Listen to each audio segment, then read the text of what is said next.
नमस्कार, मैं हूं शशांक मिश्रा और आप देख रहे हैं सच की आवाज़ पे न्यूज़। लखनऊ से एक हैरान कर देने वाली खबर सामने आई है। एक परिवार होता है जिसमें एक लड़का, उसके माता-पिता, लड़के की गलती कितनी रहती है कि वो किसी से प्यार कर बैठता है और लड़के को और उसके परिवार को ये अंदाज़ा भी नहीं होता है कि वह प्यार ही एक दिन उसके जान की आफ़त बन जाएगा। यहाँ तक कि लड़के के माँ-बाप लड़की के धर्म से भी जानने के बाद भी उसकी शादी के लिए तैयार हो जाते हैं कि आप लोग अगर शादी कर लें तो साथ में रह सकते हैं। लेकिन उसके बावजूद भी लड़की का परिवार लगातार लड़के के परिवार को फंसाता हुआ रहा। धीरे धीरे एक समय वो आया कि जब लड़की ने आखिरकार वो कर ही दिया जो वो चाह रही थी। प्यार तो पूरा नहीं हो पाया, लेकिन लड़का जेल की सलाखों के पीछे जरूर पहुंचा। आइए हम बात करते हैं लड़के के परिवारीजनों से, क्या रहा पूरा मामला। क्या नाम है सर आपका? मेरा नाम सुरेश कुमार है। कैसे क्या घटना हुई है आपके साथ?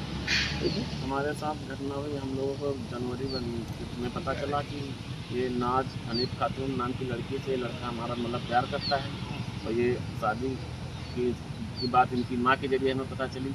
तो हम शादी के लिए मतलब एतराज़ भी नहीं किए कि चलो दोनों लोग अगर राज़ी हो तो आप शादी करो। तो हमने लड़के से नंबर लेके उसकी माँ को फ़ोन किया, तो वो भी पहले तो उसने कहा कि हम लोग राज़ी हैं शादी के लिए, कोई दिक्कत नहीं, अगर लड़का लड़की राज़ी है तो कोई दिक्कत नहीं, शादी कर दी जाएगी दोनों को। और उसने अपनी तरफ से कोई ये चीज़ नहीं बताई कि हम मतलब इससे एतराज़ हुआ। तो हम लोग भी निश्चिंत हो गए, कोई दिक्कत नहीं। इसलिए हमारे तो हम फिर इनसे लड़के से कहा कि बगैर शादी के नहीं रह सकते, आप अगर रहना है तो शादी करके रहो, नहीं तो तुम इसको अब उसके घर में छोड़ दो।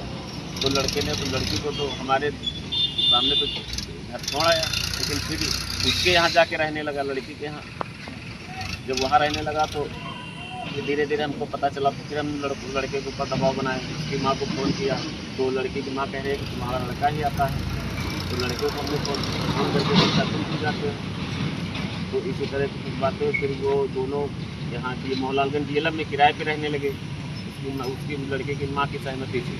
तो ये चीज़ हमें नहीं पता चली। जब हमें पता चली माँ की बात में, तो हमने उसकी लड़के से कहा कि अगर तुम लोग बगैर शादी के रहोगे तो हम मतलब तुम लोगों को ज़मीन जायदाद से बेदखल कर देंगे। तब ये बात जब लड़के ने लड़की से कही तो लड़की ने अपनी माँ को बताया।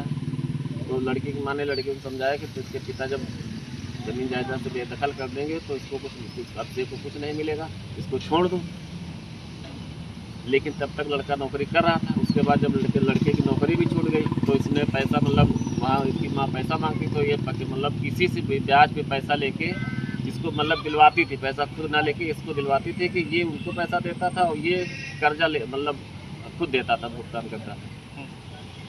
उसके बाद जब काफ़ी दिनों से जब लड़का परेशान हो गया तो फिर मतलब अलग अलग रहने की सोचने लगे, भगने लगे एक दूसरे को। तो उसके बाद ये जब वो लड़का यहाँ चला आएगा तो लड़की मतलब फ़ोन करके बुलाती कि आओ, मतलब क्या करना क्या नहीं करना। तो अब उसके बाद लड़की ने फिर रात में 12 बजे 4-5 लड़कों के साथ लड़की 12 बजे हमारे घर पे आई। तो हमारे बच्चे ने उसको 112 डायल किया। तो हम लोग खेत में थे उस समय रात में, तो 112 वाली पुलिस भी आई। तो 3-4 लड़के तो भाग गए, लेकिन उसका एक भाई मतलब एक जिसको भाई बता रही थी वो और लड़की वो मिली, उसका जीजा उजा सब रात में भाग गए थे। तो पुलिस ने कहा कि लड़की मतलब सुबह आना दोनों लोग और सुबह थाने में बात करना। तो अब वो लड़की पता नहीं रात में गई या थाने में बैठी रही या उसको बैठाला गया। अब वो सुबह दरोगा जी 7 बजे हम लोग थाने जाने वाले थे, तो दरोगा जी आए, उन्होंने अभिषेक से हमसे कहा कि अभिषेक कहाँ, तो खेत में था। हमने उसको खेत से बुलवाया भी, जब बुलवाया तो उसको बैठा ले गए और वहाँ पे ये लड़की बैठी थी पहले से। तो वहाँ पे बात ये होने के लगे कि लड़की की शादी के लिए तैयार थी, शादी के लिए हम लोग भी तैयार थे। तो उसमें सुलेनामा की बात भी हो रही थी। तो वहाँ पे एक साजिद अली नाम के दरोगा हैं हरकतगढ़ी के चौकी इंचार्ज, इन्होंने हमसे गाली भी दी कि भोसड़ी माधव चौथ सुरेश मतलब माधव चौथ चमार, तुम्हारा लड़का 3 महीने से छिनारा कर रहा था, क्या तुम्हें पता नहीं है। तो हमने कहा हमने लड़की की माँ को भी बताया था कि 3 महीने से तुम्हारी लड़की कहाँ रह रही है, कि तुमको पता है। तो उसकी माँ ने कहा, तो हमने कहा तो क्या ये नहीं छिनारा कर रही है।